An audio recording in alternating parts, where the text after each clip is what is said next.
Hi అండి, అందరికీ నమస్కారం. నేను మీ మంజులతో మధురంలో ఛానల్కి స్వాగతం. అందరూ ఎలా ఉన్నారు? మీరు అందరూ చాలా చాలా బాగుండాలని కోరుకుంటున్నాము. మేము శ్రీశైలం వెళ్తున్నామండి. ఇది విజయనగరం రైల్వే స్టేషన్. ఇది మా ట్రైన్ వచ్చి 3 గంటలకి. ఇప్పుడు 2:25 అయ్యింది. ఇంకొక అరగంట ఉందండి. మా వారు బండి పెట్టడానికి వెళ్ళారు.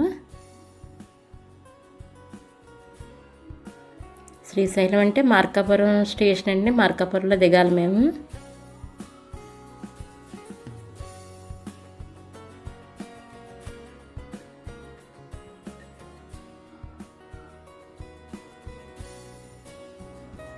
ఆ ట్రైన్ ఇంకా రాలేదండి. 4 అయిపోయింది. కానీ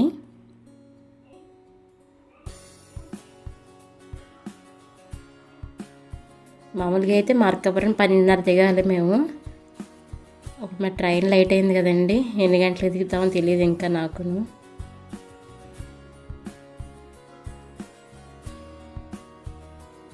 ఇప్పుడే అనౌన్స్మెంట్ ఇస్తున్నాడండి, సెకండ్ ప్లాట్ఫామ్ మీదకి వెళ్ళమనేసి.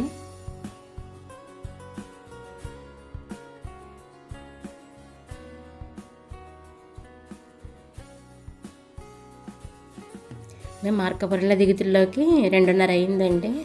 తర్వాత మార్కాపురం నుంచి బస్సు ఎక్కాము శ్రీశైలం.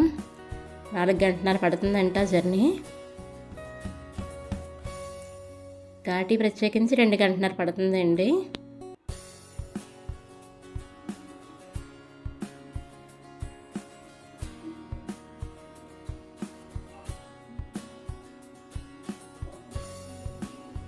ఇదంతా కూడా నల్లమల్ల అడవిలోనండి ప్రయాణం అంతా కూడాను.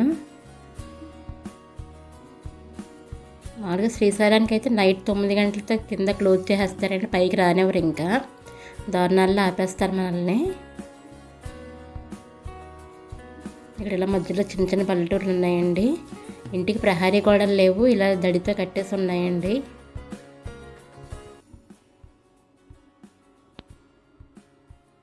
ప్రతి ఇల్లు అలాగే ఉంది. ప్రహారీ అయితే లేదు ఇంటికి.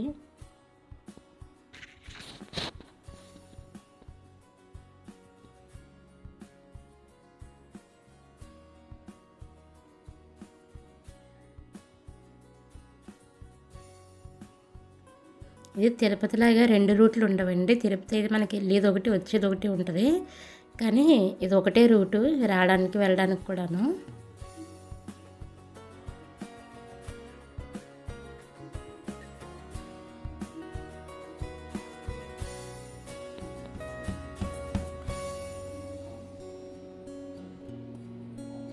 జర్నీ అయితే బాగానే ఉంటుందండి. ఎందుకంటే అడవిలో ప్రయాణం కదా, బాగానే అనిపించింది. మేము చాలాసార్లు వెళ్ళామండి. చాలాసార్లు అంటే 4 సార్లు 5 సార్లు వెళ్ళాము ఇప్పటికి శ్రీశైలం. కరోనా తర్వాత మళ్ళీ వెళ్ళలేదండి. కరోనా తర్వాత 2 సంవత్సరాలు గ్యాప్ వస్తుంది మాకు.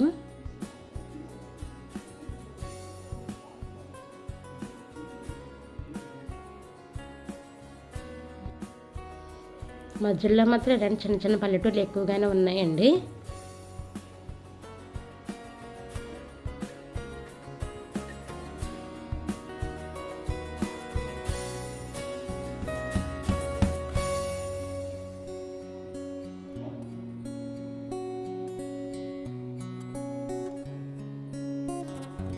ఇంకోండి మళ్ళీ శ్రీశైలం ఎంటర్ అయిపోయాము పైకి.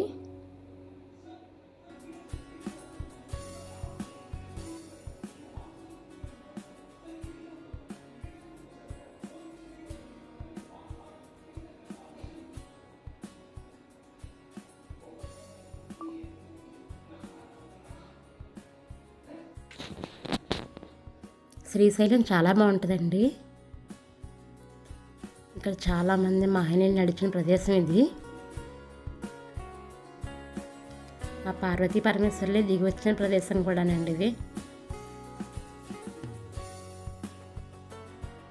ఇంకోండి మేము హోటల్కి వచ్చాము. ఇది గంగా సదన్. ఇది దేవస్థానం వాళ్ళదేనండి. ఇది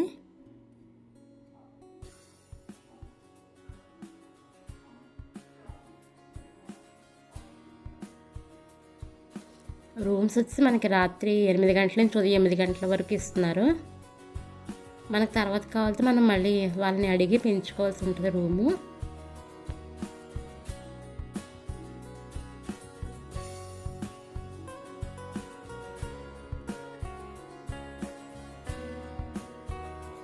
రూమ్స్ అయితే అవైలబుల్గానే ఉంటాయండి.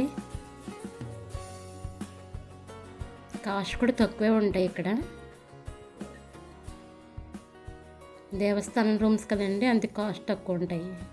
ప్రైవేట్ రూమ్స్ అయితే కాస్ట్ ఎక్కువే ఉన్నాయి.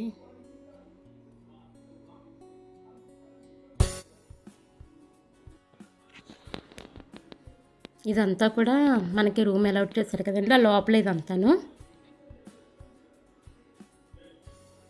చాలా బాగుంటుందండి. చిన్న చిన్న గార్డెన్ పెట్టి మధ్యలోని శివ విగ్రహం పెట్టారండి.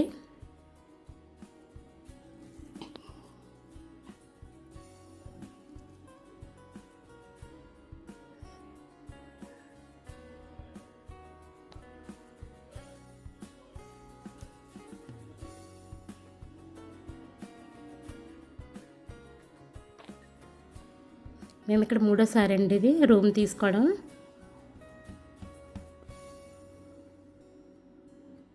నీట్గానే ఉంటాయండి దేవస్థానం రూమ్స్ అన్నీ కూడాను.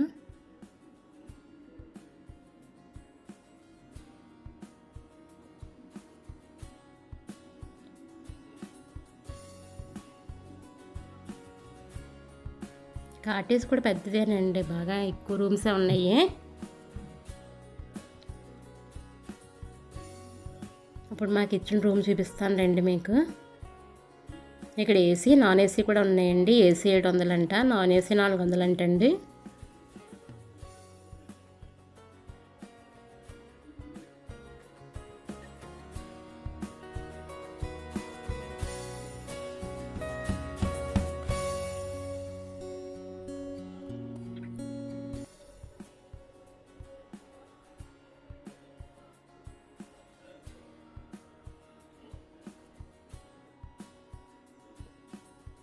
ఇదేనండి మేము తీసుకున్న రూము.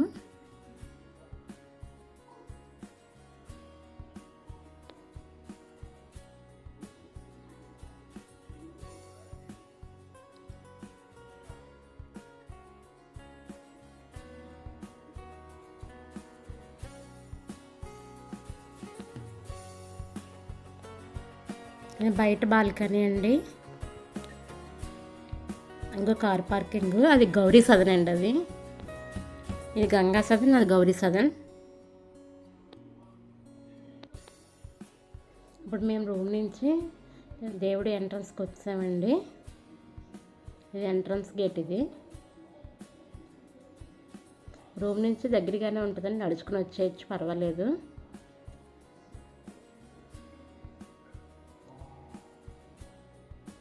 ఇది మెయిన్ గోపురం అండి, తూర్పు వైపు గోపురం ఇది. ఇటు ఎంట్రన్స్ ఎక్కువ ఇవ్వరండి, ఎప్పుడో కానీ తక్కువ ఇస్తారు. పండుగల టైంలో జనం ఎక్కువ వస్తుంటారు కదండి, అప్పుడు ఓపెన్ చేస్తుంటారు ఇవి.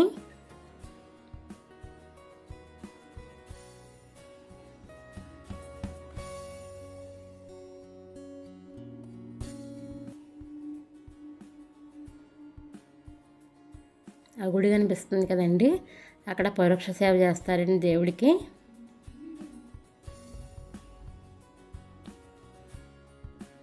ఈ గేటు ఎదుర్కొంటే అందరూ దీపాలు వెలిగించుకుంటారండి. 365 ఒత్తులు, 1,00,000 ఒత్తులు ఇక్కడ అమ్ముతారు పక్కనే, అవి ఇక్కడ వెలిగించుకుంటారు తెచ్చుకుని.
అది గెస్ట్ హౌస్ అండి పక్కనే. ఇది పరోక్ష సేవ చేసే దేవాలయం ఇది.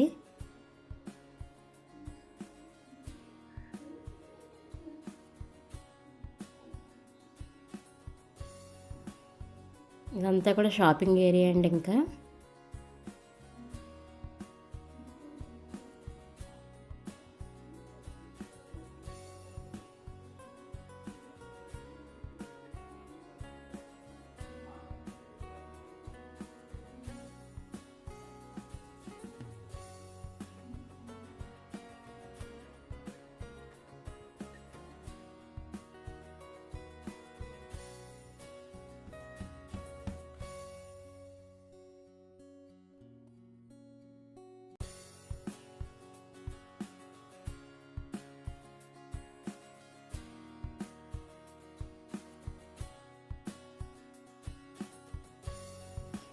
ఇదేమో లలితాంబ వాణిజ్య సముదాయం అండి. ఇది కొత్తగా కట్టారు ఇక్కడ.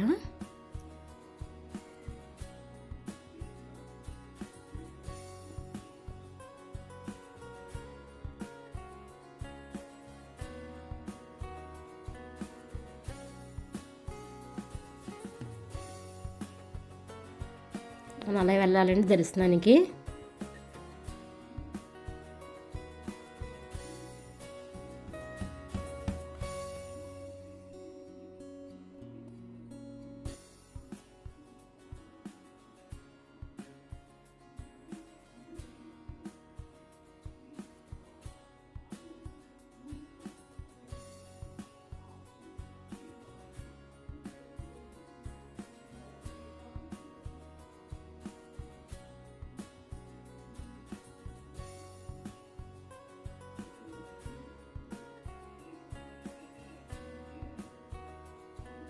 చూడండి ఎన్ని శివ విగ్రహాలు ఉన్నాయో.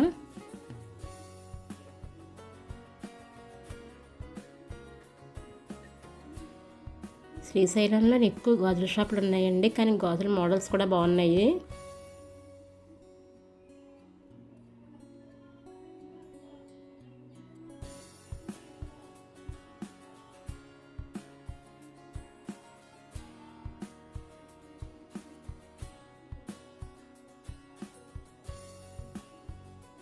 ఎక్కువ షాపులు మాత్రం గాజుల షాపులో ఉన్నాయండి.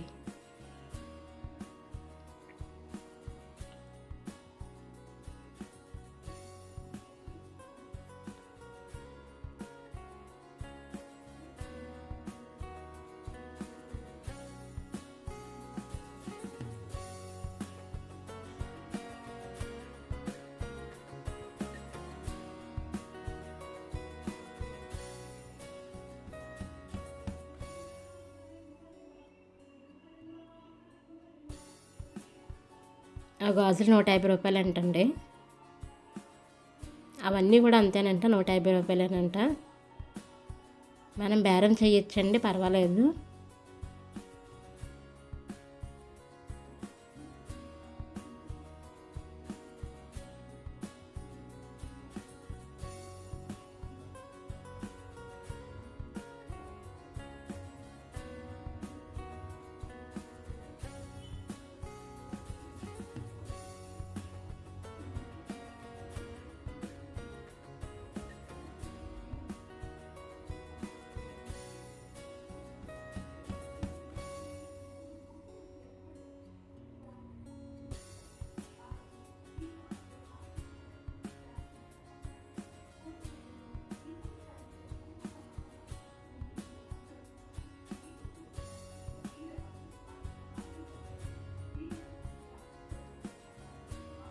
ఇక్కడ మీకు గుడి విశేషాలన్నీ చెప్తానండి.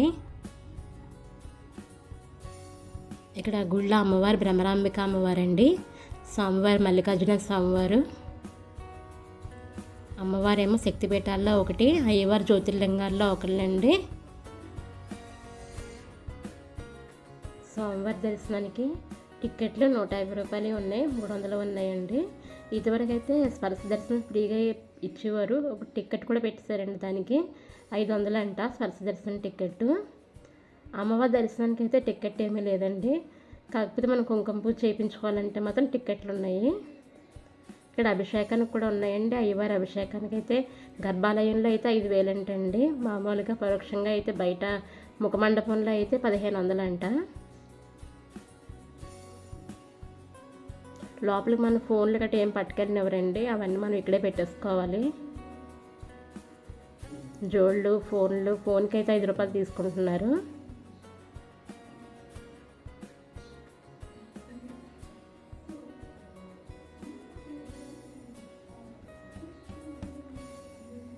ఇంతవరకు అయితే సుప్రభాత సేవకి అన్నిటికీ టికెట్లు ఇచ్చేవారండి, ఇప్పుడు ఇవ్వట్లేదంట. కొన్ని సేవలకు ఇవ్వట్లేదు, ఇంకాను కొద్దిగానే ఇస్తున్నామని చెప్తున్నారండి.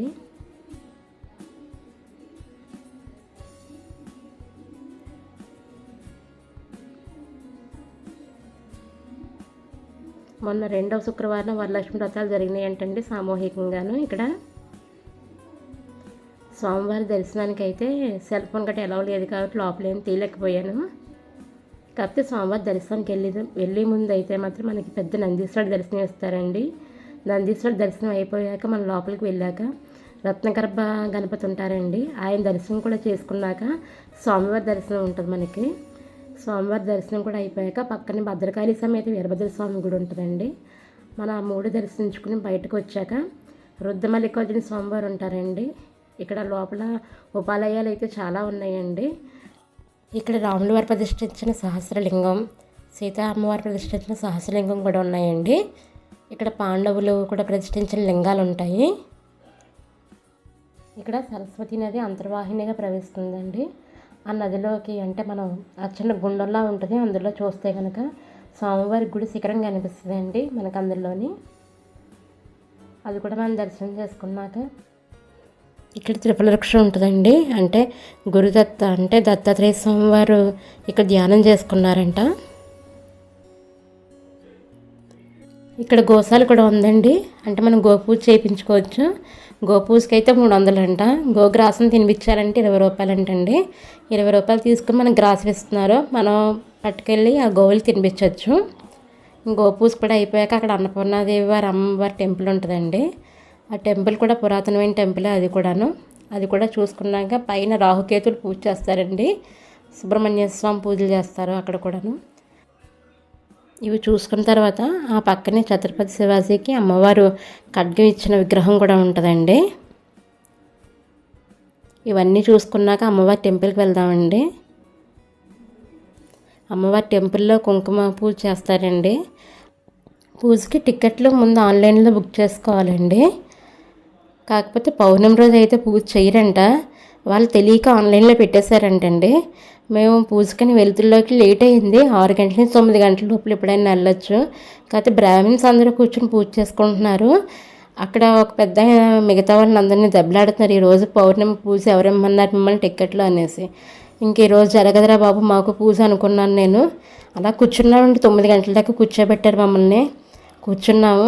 ఇంకా నాకు డౌట్గానే ఉంది, బయటేమో పూజ చేస్తున్నారు అయ్యవారికి అమ్మవారికి ఇద్దరికీని, లోపల కూడా గర్భాలయంలో కూడా అమ్మవారి పూజ జరుగుతుంది.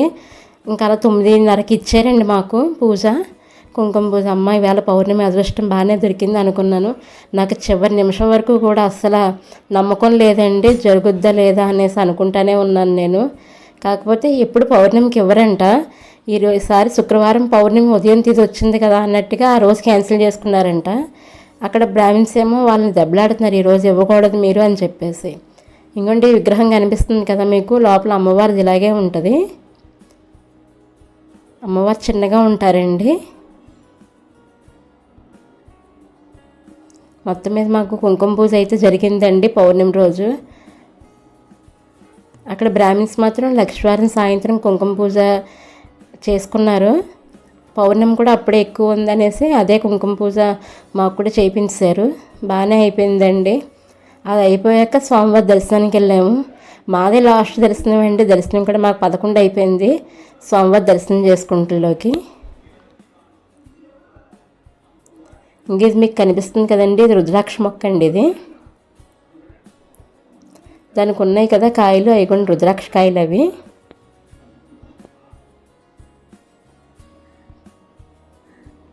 మాకు చాలాసేపు కూర్చోబెట్టేశారండి స్వామివారి దర్శనానికి కూడాను. కానీ లాస్ట్ మాదే దర్శనం అవ్వడం, స్వామివారికి అలంకరణ చేశాక ఇచ్చారండి. కానీ అక్కడ ఉన్న బ్రాహ్మిన్స్ అందరూ చాలా అదృష్టవంతులు, లాస్ట్ అయినా సరే మీకు అలంకారంతో కనిపించారు అయ్యవారు అని చెప్పేసి అంటున్నారండి. మేము స్పర్శ దర్శనం కూడా 2 సార్లు చేసుకున్నాం, మాకు దర్శనం కూడా అయ్యింది. కానీ స్పర్శ దర్శనం అవ్వలేదు మాకు అండి. అది భ్రమరాంబిక అమ్మవారిది గోపురం అండి. అది ఇది మనం బయటకు వచ్చేది పూజ అయిపోయాక మనం ఇలా బయటకు వచ్చేయచ్చు.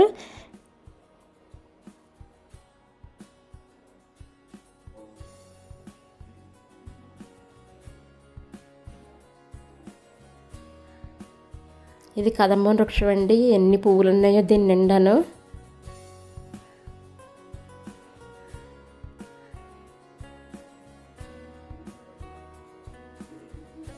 కనిపిస్తుంది కదండి, అదేమో మీకు ప్రసాదాల కౌంటరు. పులిహోర లడ్డు 2 ఇస్తారండి. పక్కనే అన్నసత్రం కూడా ఉంటుంది. భోజనాలు ఉదయం 10 గంటల నుంచి కూడా పెడతారండి.